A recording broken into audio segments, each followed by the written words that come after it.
எல்லாருக்கும் வணக்கங்க. இன்னைக்கு சித்திரை திருவிழாவோட 2வது நாள். மீனாட்சி திருக்கோயிலை பற்றியும் எப்படி மீனாட்சி சுந்தரேஸ்வரர் கல்யாணம் நடந்துச்சு அப்படிங்கிறத பற்றியும் நான் ஒவ்வொரு நாளும் சொல்கிறேன்னு சொல்லியிருந்தேன் இல்லையா? அதைத்தான் இன்றைக்கி சொல்ல போகிறேன். இந்த 2வது நாளில் சுவாமி பூத வாகனத்துலேயும் அம்பாள் அன்ன வாகனத்துலேயும் நமக்கு காட்சி தருவாங்க.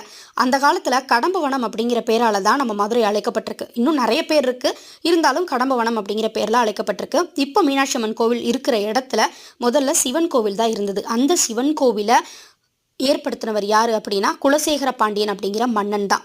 சரி, மீனாட்சி அம்மா எப்படி பிறந்தாங்க தெரியுமா? மலையத்துவஜ பாண்டியனுக்கும் காஞ்சன மாலைக்கும் மகப்பேறு இல்லை. அதுக்காக யாகம் பண்ணி அந்த யாகத்தீயிலிருந்து கிடைச்ச குழந்தை தான் மீனாட்சி அம்மா. பிறக்கும் போதே 3 தனபாரங்களை கொண்டு இருந்துறாங்க. அவங்களுக்கு இப்படி இருக்கே அப்படின்னு சொல்லி அம்மாவும் அப்பாவும் வருத்தப்படும் போது தனக்கானவனை பார்க்கும்போது அது மறைஞ்சிரும் அப்படின்னு சொல்லிட்டு பிள்ளைய நல்லா ஆம்பளை பைய மாதிரி எல்லா கலையும் சொல்லி கொடுத்து வளன்னு சொல்லியிருக்கிறாங்க. அவர் எல்லா கலையும் சொல்லி கொடுத்து வளர்த்தாங்க. மீனாட்சி அம்மா எப்படி சிவனை பார்த்தாங்க அடுத்த வீடியோவில் பார்க்கலாம்.